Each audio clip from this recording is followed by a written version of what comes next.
The stars had never seemed so cold to Commander Cyril Vaughn as they did in this moment. Standing alone on the bridge of the fading grace, while her people slowly died around her 12 ships, drifted through the emptiness of the ashfall expanse. That cursed region of dead space where no signals could escape and no patrols ever ventured.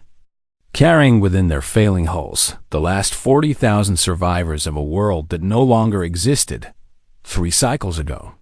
The Volanthi homeworld had been a place of beauty, with silver forests and singing oceans and cities that reached toward the heavens like prayers made solid. But then the Dominion hegemony had come with their warships and their hatred and their planet-killing weapons. And in a single terrible day, everything Cyril had ever known had been reduced to ash and memory. Now her people wandered the void like ghosts, their ships held together by desperate repairs and fading hope. Their destination nowhere because nowhere would have them.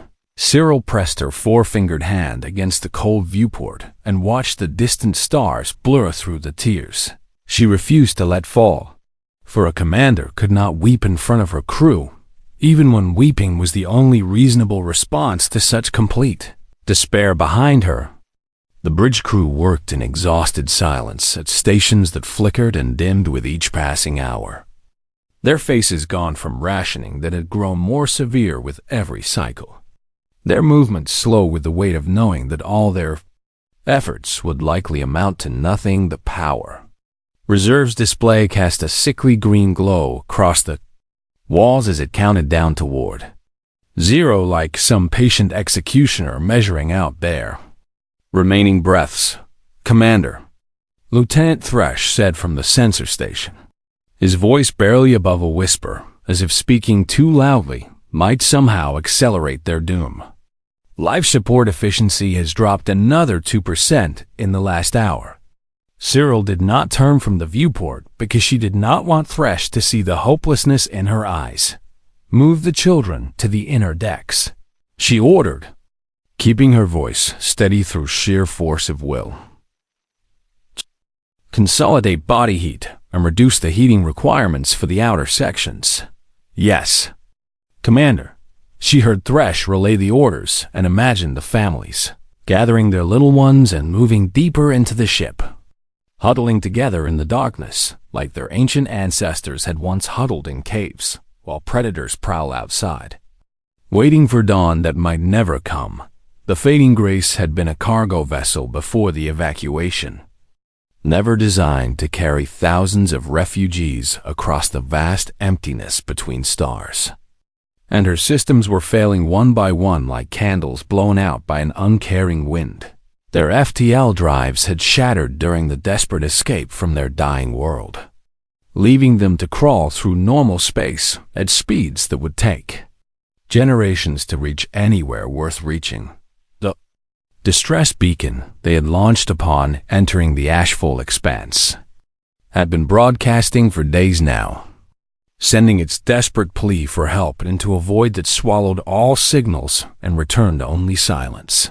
No one would hear them. No one would come. A chime sounded throughout the ship, signaling the beginning of the council meeting that Cyril had been dreading since she had called for it 6 hours ago. She straightened her uniform, a gesture of pride that felt hollow under the circumstances, and made her way to the communication chamber where the holographic projectors would connect her with the captains of the other 11 ships in their doomed convoy. The chamber was small and cold, the environmental systems having been reduced to minimum function to conserve power, and Cyril's breath misted in the air as she took her place at the central podium. One by one, the flickering images of her fellow captains materialized around her, each face showing the same exhaustion and despair that she worked so hard to hide from her own crew. Captain Morath of the Endless Journey spoke first, his normally booming voice reduced to a tired rasp that carried none of its former authority. "We have completed the inventory you requested, Commander Van, and the results are worse than our previous estimates." He transmitted the data to her podium, and Cyril felt her heart sink as she read the numbers. Food for perhaps 20 more days if they reduced rations further. Water recyclers failing on 4 ships, medical supplies nearly exhausted after treating the wounded from the evacuation, and power reserves that would keep life support running for maybe 30 days if they shut down everything non-essential. 30 days of slowly freezing in the dark, watching their children grow weak from hunger, knowing that each breath brought them closer to an end that held no hope of rescue. We must discuss the difficult options, Captain Yeneth of the Silver Dawn said, her image wavering as her ship's projectors struggled to maintain the connection. There are choices we have been avoiding that can no longer be postponed. Cyril knew what Yeneth meant without her needing to say the words aloud. Cannibalization of ships. Concentrating survivors onto the vessels most likely to last longest. Abandoning those whose systems failed beyond repair triage on a scale that made Cyril's stomach turn with revulsion. Before we discuss such measures, a new voice interrupted. I would speak words that our people need to hear.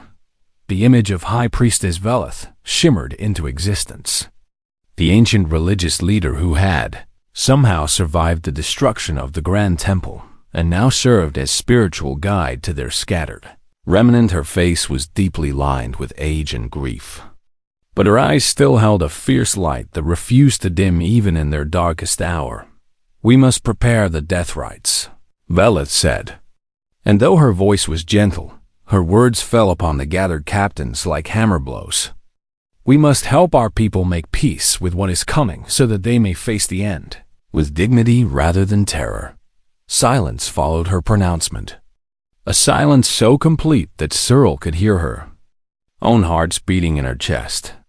No one argued because no one could argue with the truth that the priestess had spoken. No. Rescue was coming. No one traveled the Ashfall Expanse because the Ashfall Expanse led nowhere and held nothing. A cosmic dead end that even pirates and smugglers avoided. No species in the galaxy would risk the wrath of the Dominion hegemony by harboring Volanti refugees. And even if some foolish soul wished to help, they would never find a convoy in this lightless void. Cyril opened her mouth to respond, to accept the priestess's wisdom and begin the grim process of preparing her people for death. When the impossible happened, alarms screamed throughout every ship in the convoy as sensors detected something that should not exist. Commander! Thresh's voice burst through the communication channel, high and sharp with shock. We are detecting a gravity well forming at coordinates that should be empty space. The captain's images flickered as attention shifted to sensor readouts and panicked reports.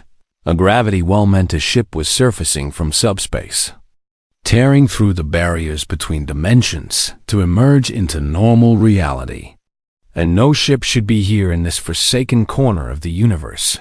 Cyril ran to the nearest display and watched in disbelief as the well expanded and stabilized, and finally released its passenger into their reality. A ship emerged from the void, its design matching nothing in any Volanti database. Angular and heavily armored and bristling with weapons that made Cyril's blood run cold.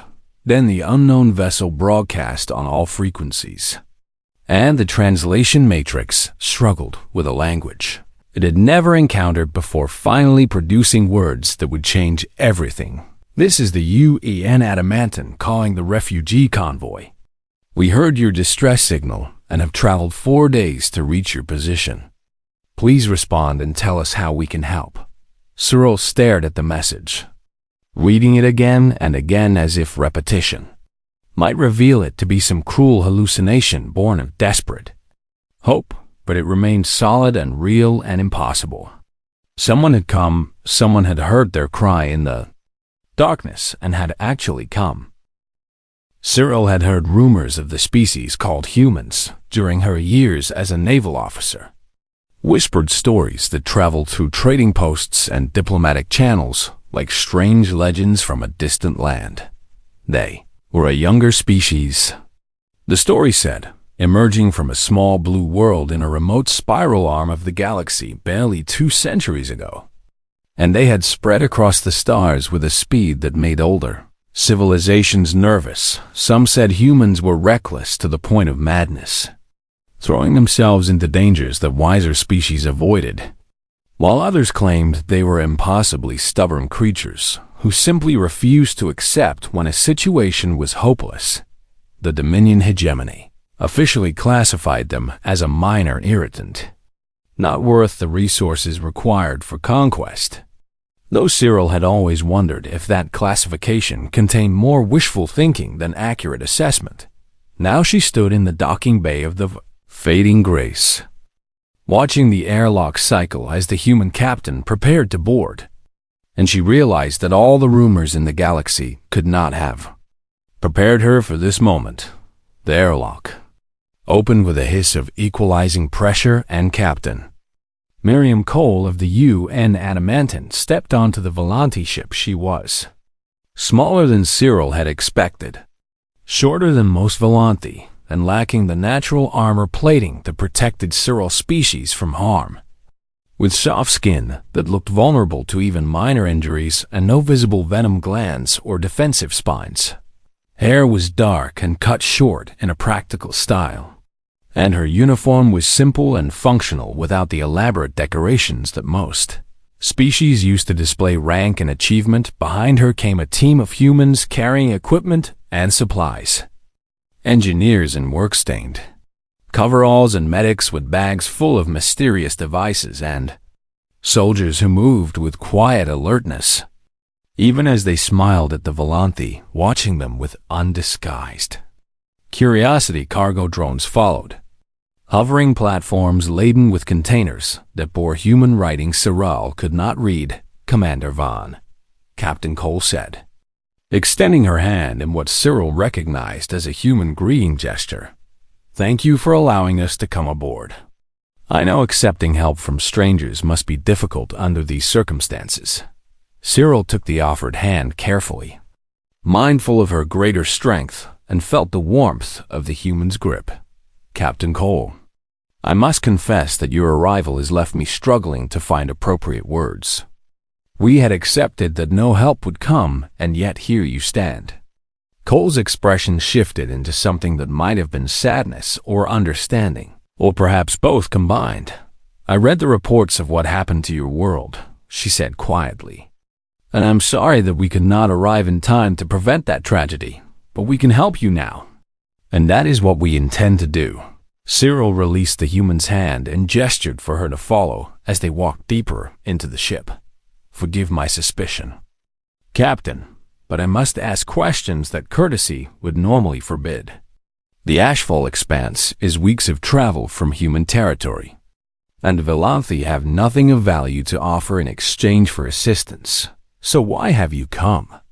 They passed through corridors filled with refugees who pressed against the walls to let them pass, their faces showing a mixture of hope and fear as they watched the strange aliens walk among them. Cole nodded to them as she passed, her expression gentle despite the grim surroundings. "We picked up your distress signal 4 days ago," she said, "and the translation software took a few hours to process it fully. But once we understood what we were hearing, there was never any question of whether we would respond. But the distance, the danger, the political implications of antagonizing the Dominion hegemony by aiding their enemies." "Commander Van," Cole interrupted, stopping in the corridor to face Cyril directly. "In the background of your distress signal, we could hear children crying. That was enough. That will always be enough." Cyril stared at the human, searching for deception or hidden motive. But she found only a simple sincerity that she did not know how to process. They continued their walk to the engineering section where the worst of the damage awaited, and Cole's team immediately set to work without waiting for formal permission or detailed instructions. Human engineers examined the Lanti systems with portable scanning devices and began discussing repair options in their rapid native language, occasionally asking questions through the translation software about power requirements and material compositions. They worked with an efficiency that bordered on frantic, as if every moment of delay was personally offensive to them. And Cyril watched in amazement as they began jury-rigging solutions using components that should not have been compatible with Volanti technology.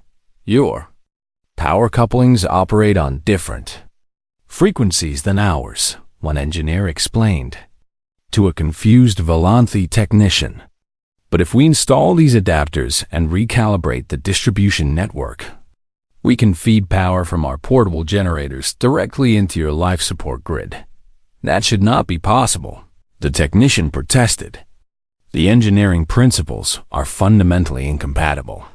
The human grinned, a strange baring of teeth that Cyril had learned was a sign of happiness rather than aggression. Yeah, we get that a lot. Just watch and learn.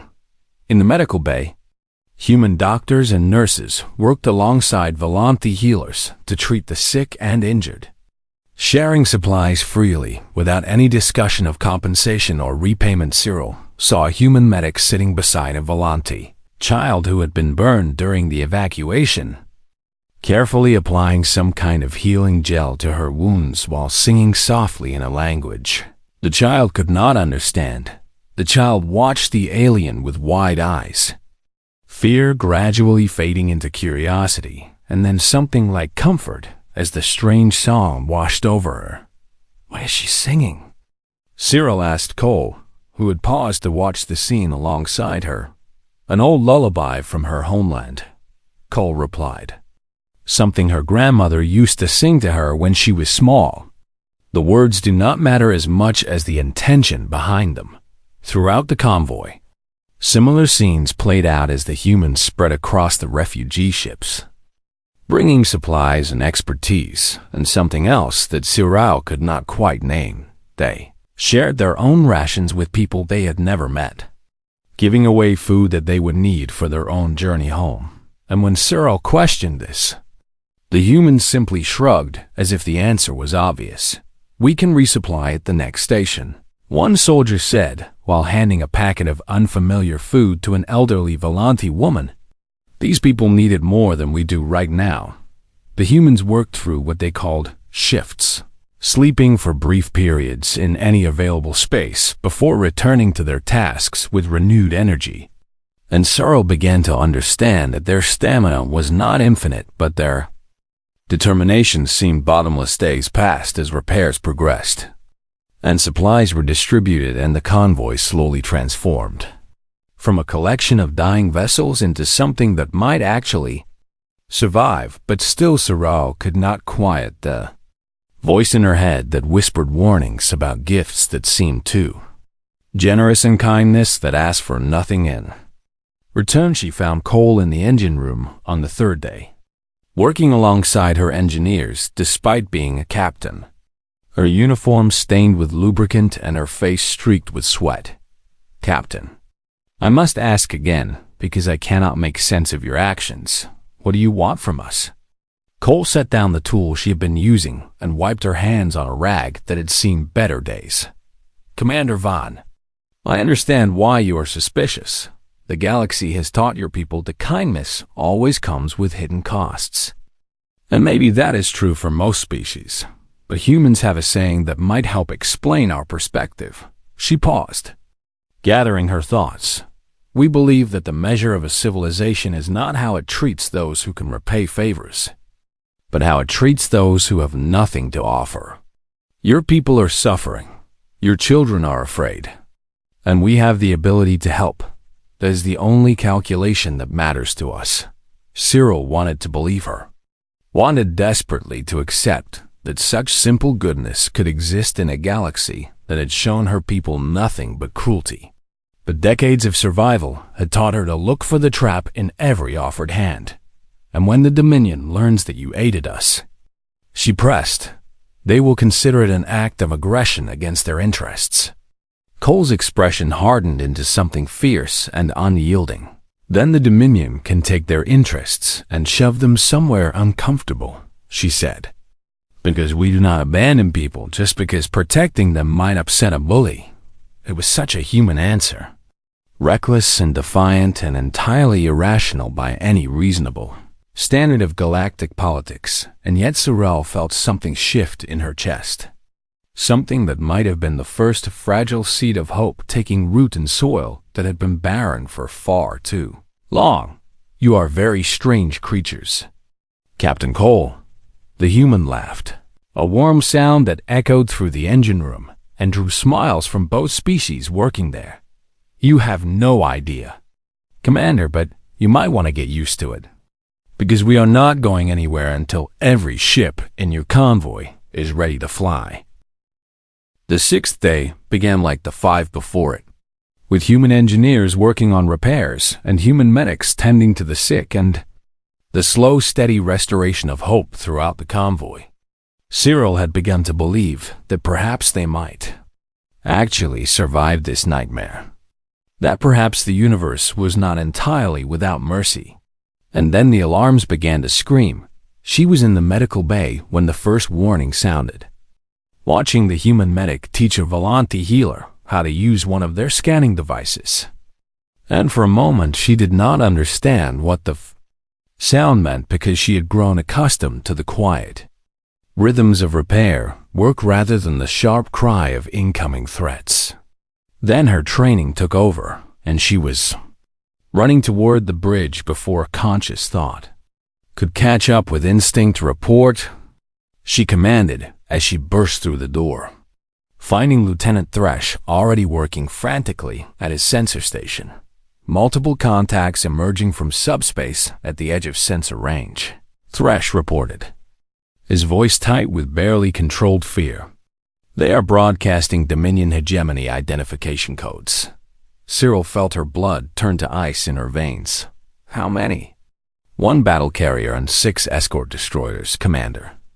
They are moving toward our position at maximum speed. The display showed the enemy formation with terrible clarity. The massive bulk of the battle carrier surrounded by its smaller companions like some great predator accompanied by hunting dogs. The Dominion had found them somehow, despite the signal-swallowing nature of the ashfall expanse. Despite all their precautions and their hidden route through dead space, the enemy had found them. A communication request appeared on her console, and when she accepted it, she found Captain Cole's face looking back at her with an expression of grim determination. Commander Vaughn, I assume you have seen our visitors. Yes, Captain. I am viewing them now. My crew is returning to the Adamantine, and we will be ready to undock within minutes. I recommend you begin moving your convoy to a defensive formation. Cyril laughed, though there was no humor in the sound. What defense could we possibly mount against a battle carrier? Our ships have no weapons worthy of the name, and even your Adamantine is only a single destroyer. We will discuss options once I am aboard my ship, Cole said, her voice calm despite the circumstances. Do not give up hope yet, Commander. The connection closed and Cyril watched through the viewport as the human shuttles raced back to their mother ship, their pilots pushing their engines to the limit in their rush to prepare for what was coming. The Dominion fleet drew closer with every passing minute, and soon the convoy's communication systems crackled with an incoming transmission. Broadcast on all frequencies, a Dominion commander appeared on the display, his features marking him as one of the reptilian corvus species that made up the hegemony's military elite. His scales were dark gray with streaks of red that indicated high rank, and his eyes held the cold satisfaction of a hunter who had finally cornered his prey. Volante vessels. This is Commander Vekshar of the hegemony battle carrier Crushing Fist. You have been found guilty of crimes against the Dominion and sentenced to termination. There will be no escape and no negotiation. Cyril opened a channel to respond, her voice steady despite the terror that threatened to overwhelm her. Commander Vekshar, our people have committed no crimes. We were farmers and teachers and builders who wanted only to live in peace, until your fleet destroyed our world without provocation. Vekshar's lipless mouth twisted into something like a smile. The Dominion needs no provocation. The Dominion requires no justification. Your species existed in space that we wanted, and so your species had to be removed. This is the natural order of the galaxy, and your refusal to accept it peacefully is the only crime that matters." He paused, his cold eyes studying something off-screen before returning his attention to Cyril. "However, I see that you have attracted some interesting company. A human vessel has been detected among your fleet. This is unexpected but not unwelcome." Another channel opened, and Captain Cole's image appeared beside Cyril's. The human captain standing on her own bridge surrounded by crew members who were strapping themselves into combat positions. "Commander Veshar," Cole said, her voice carrying an edge that Cyril had not heard before. "I am Captain Miriam Cole of the United Earth Navy destroyer Adamantine, and I am formally notifying you that this refugee convoy is under Earth's protection." Veshar laughed, a harsh barking sound that held no warmth. "A single destroyer claims to protect 40,000 refugees from a hegemony battle group? Your species is known for its arrogance, human. But this exceeds even the legends." "The Adamantine will not withdraw," Cole replied. "These people have done nothing to deserve what you intend, and we will not stand aside while you murder them. Then you are a fool." "Captain Cole, but I am willing to offer you mercy in exchange for wisdom. Withdraw your vessel now, and the Dominion will consider this incident closed. Earth has no quarrel with the hegemony, and we see no reason to create one over worthless refugees."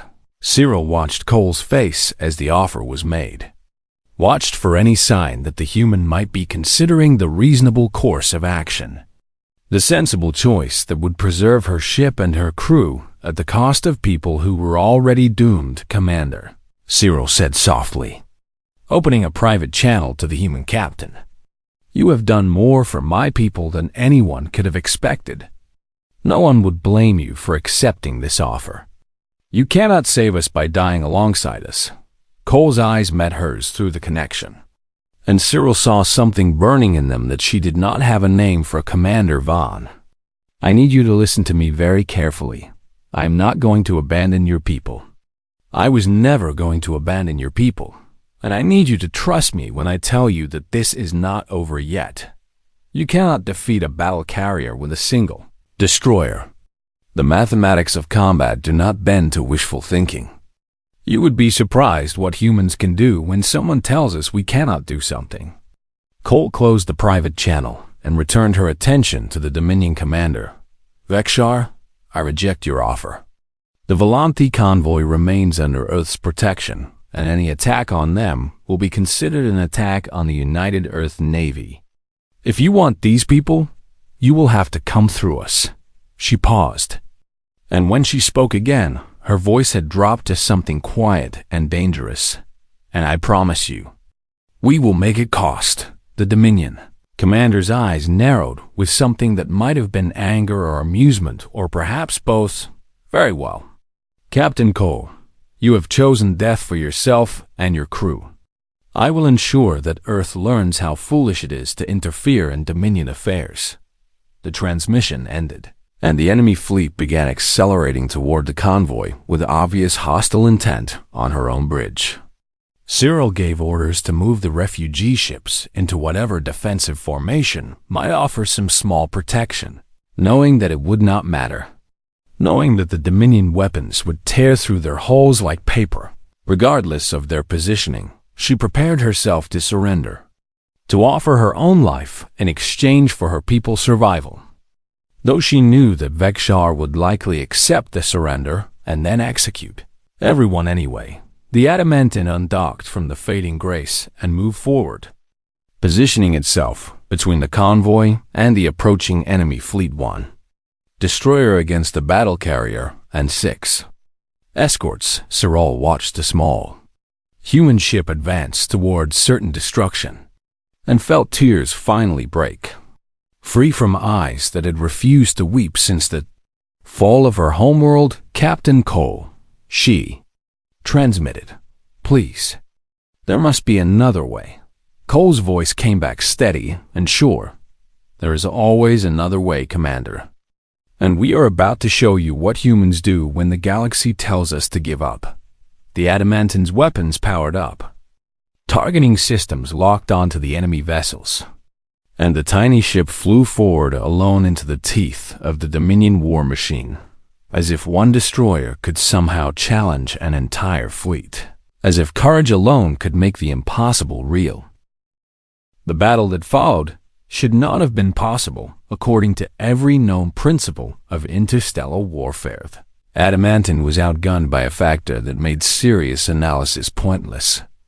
Outmassed by vessels that could have carried her entire hull inside their cargo base, and outnumbered by enemies who surrounded her like wolves circling a wounded deer. Dominion tactical doctrine, developed over centuries of conquest, stated that a single destroyer engaging a battle group should be destroyed within minutes at most, reduced to expanding debris before it could even scratch. The pain on its enemies, the humans apparently had not. Read the Dominion Tactical Manuals, Commander. Vexar gave the order to destroy the impudent human vessel and his 6 escort. Destroyers surged forward with weapons blazing, confident in their overwhelming advantage and eager to demonstrate the futility of resistance. Adamantin responded by doing something that made every Volante watching the battle gasp in disbelief. Instead of retreating or attempting to evade, the human ship accelerated directly toward the enemy formation, its engines burning so hot that the exhaust plumes registered as minor stellar events on Volante sensors. The first Dominion destroyer fired a spread of missiles that should have overwhelmed any defensive system. But the Adamantin rolled and twisted through space in ways that warships simply did not move. Her point defense guns picking off missiles while her pilot threw the ship through maneuvers that should have killed everyone aboard. Cyril watched the human vessel's acceleration readings and felt her stomachs lurch with sympathetic nausea because the G-forces being generated inside that hull would have rendered any Volante unconscious or dead within seconds. But the humans kept fighting. The Adamantin's main gun spoke, and the leading Dominion escort staggered as armor-piercing rounds tore through its forward shields and gouged deep wounds in its hull.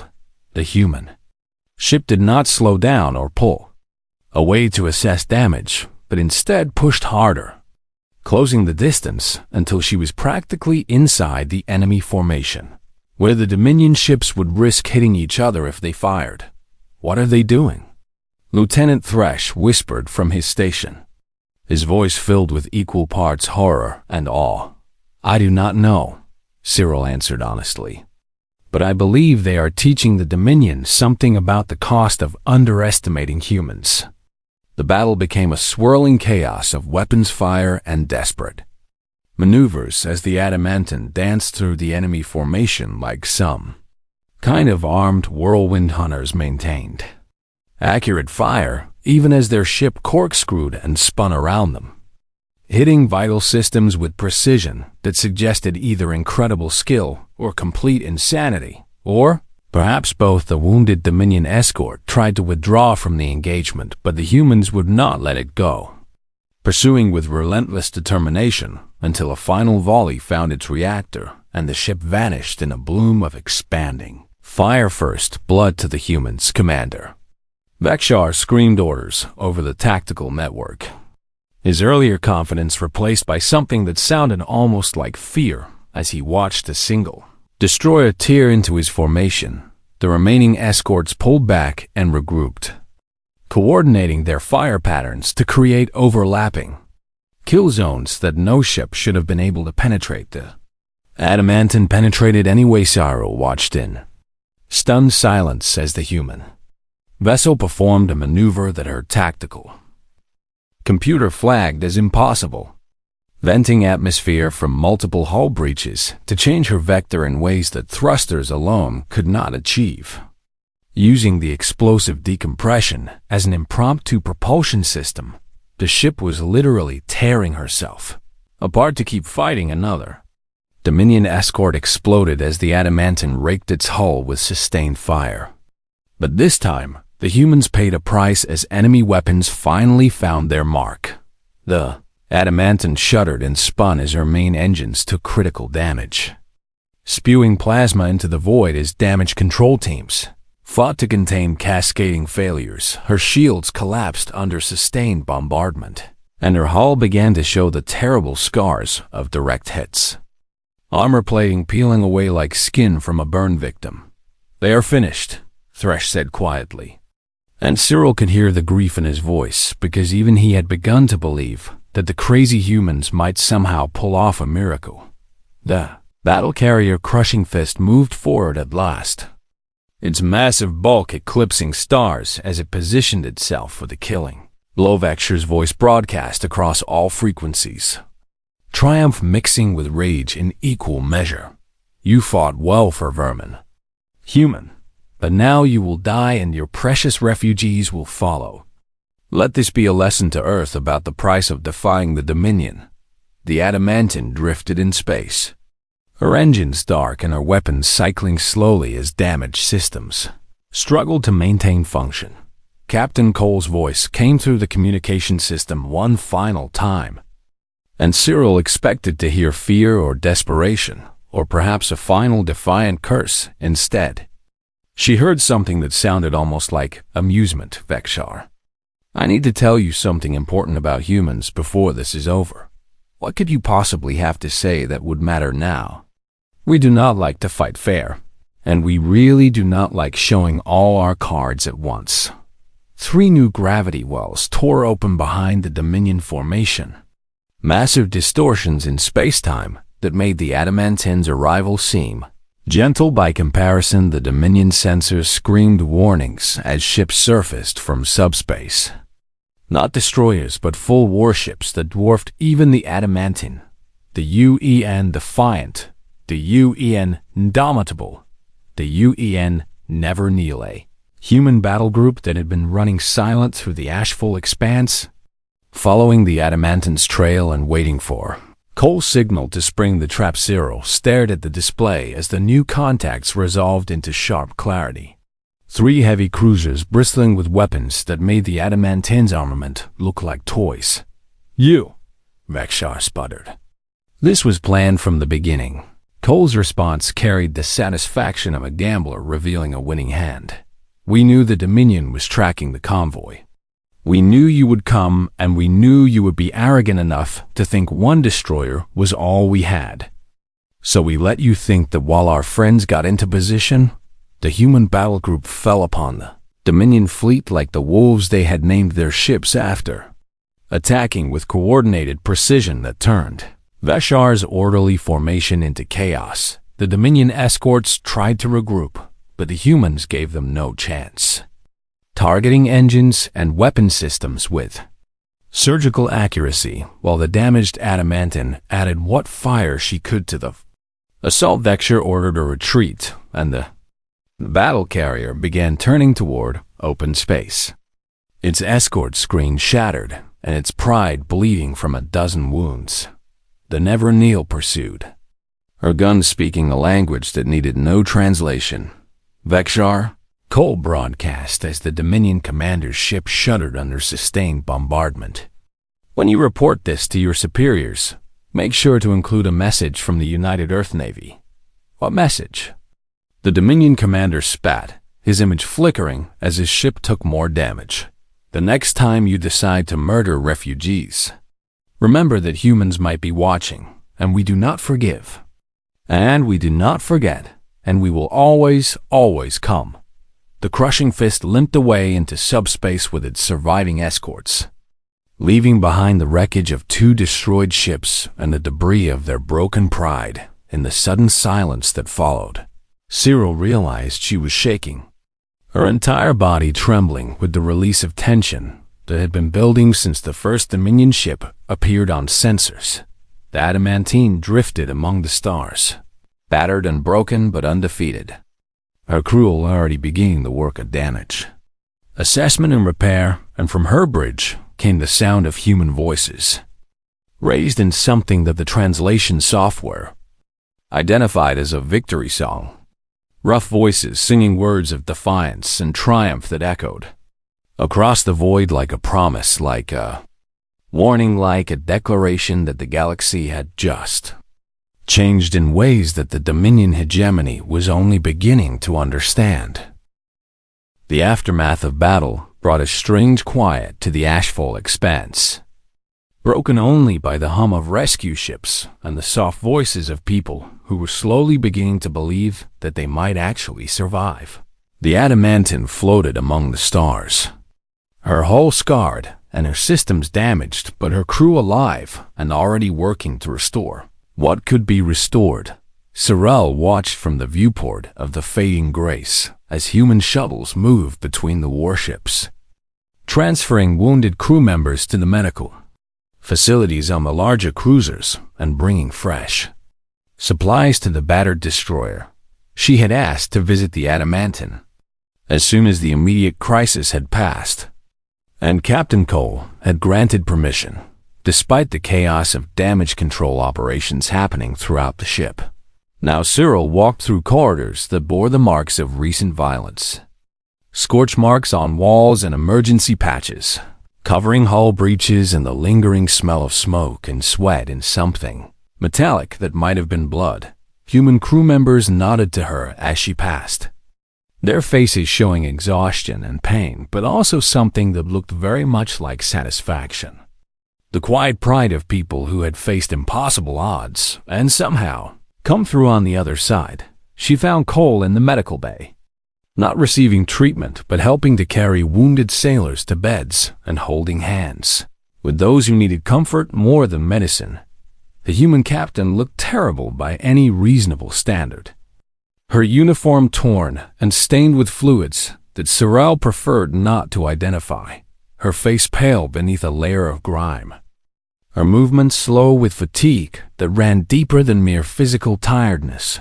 But when she saw Sorrel, she smiled, and that smile transformed her exhausted features into something almost beautiful. "Commander Van, I apologize for not meeting you at the airlock, but we have been somewhat busy." "No apology is necessary, Captain. I came because I needed to speak with you, and because I needed to see for myself that you and your crew were alive." Cole gently released the hand she had been holding and stepped away from the medical bed, gesturing for Sorrel to follow her to a quieter corner of the bay. They stood together in the dim light, two commanders from different species and different worlds, united by the strange bond that shared danger creates between warriors. "Your plan was dangerous," Sorrel said. "If the battle group had been delayed, or if the Dominion had brought more ships, or if any of 1,000 things had gone differently, you and your entire crew would have died." "Yes," Cole agreed simply. "That was a possibility we accepted when we agreed to the mission." "And your government approved this?" "Your leaders authorized you to risk starting a war with the Dominion hegemony for the sake of refugees who have nothing to offer Earth in return." Cole's expression shifted into something complicated, amusement mixing with something harder and colder. "Our government does not know about this mission, Commander." "Not exactly anyway. The official orders were to patrol the ashfall expanse and report any interesting findings." Sorrel stared at her. "You acted without authorization? You risked an interstellar war based on your own judgment." "I risked my career and my command based on my judgment. The war was always coming whether we acted here or not.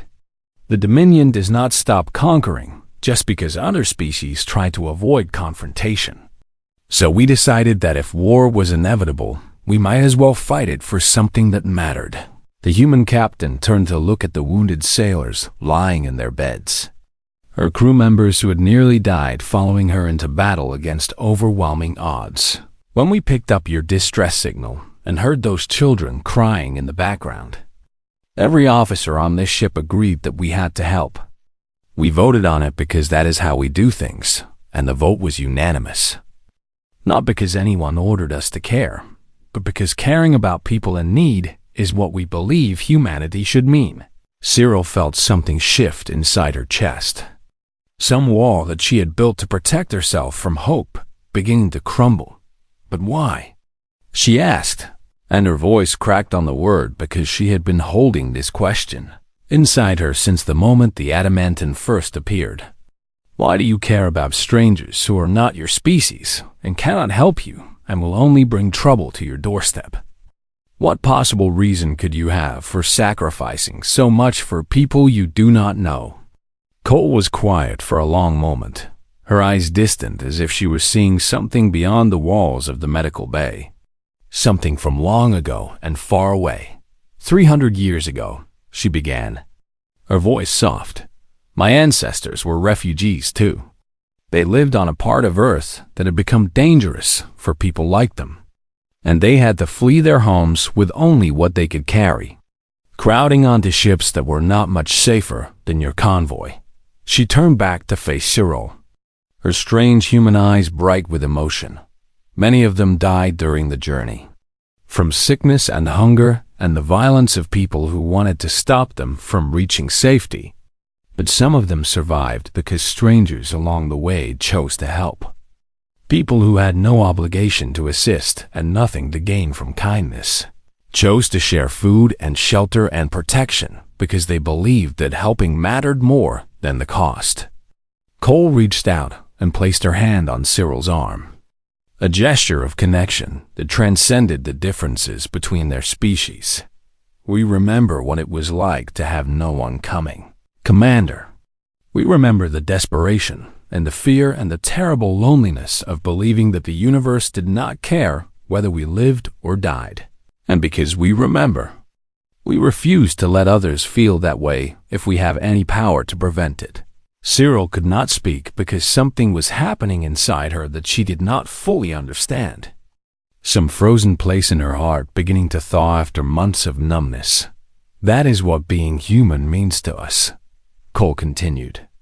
Not our biology or our homeworld or our physical characteristics, but the choice we make to help when help is not expected. To stand between the vulnerable and those who would harm them.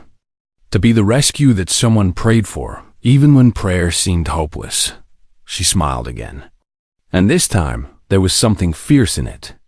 Something that spoke of ancient fires that had never quite been extinguished. We are not heroes, Commander. We are just people who decided that some things are worth fighting for, even if we cannot win. And sometimes that decision changes the odds in ways that nobody expected. Cyril finally found her voice. Though it emerged as barely more than a whisper, my people do not weep, Captain Cole. Our biology does not permit the release of tears the way humans do. But if we could weep, I believe I would be doing so now. Feeling the emotion is enough, Cole replied gently. The tears are just the packaging. They stood together in silence for a while. The commander of a refugee fleet and the captain of a battered warship, sharing a moment of connection that needed no words. Eventually, Cyril spoke again. What happens now? My people still have nowhere to go, and the Dominion will not forget this defeat. The convoy will be escorted to one of our colony worlds, a place called New Melbourne, where there is plenty of room for settlers. Your people will be offered asylum and whatever support they need to rebuild their lives. And the Dominion? Cole's expression hardened. The Dominion will send a formal protest to Earth. And Earth will send a formal response, suggesting several creative locations where the Dominion can place that protest. There will be tension and threats and probably more violence eventually, but your people will be safe. That much I can promise. You cannot guarantee safety in an uncertain galaxy, Captain. No, but I can guarantee that humanity will stand with the Volanthi. Today and tomorrow, and for as long as you need us. Because that is what we do for our friends. Friends, the word hung in the air between them.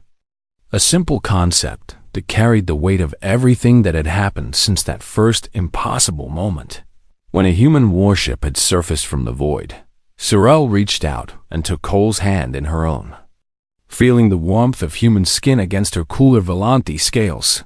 Then I believe, Captain Cole, that the Volanthi have been very fortunate in our choice of friends. Months later, when the convoy had reached New Melbourne and the refugees had begun the long process of building new lives on a new world. The children of the Velanthi gathered to hear stories from their elders. They learned about the silver forests, of the homeworld that was lost, and the singing oceans that would never be heard again, and the terrible day when fire fell from the sky and everything changed. But they also learned about the dark days in the ashfall expanse, about the cold and the hunger and the despair that had settled over their people like a shroud. And they learned about the moment when all hope seemed lost, when death waited patiently in the void and no one was coming to save them, about how, when no rescue was expected, a human warship had surfaced from the void.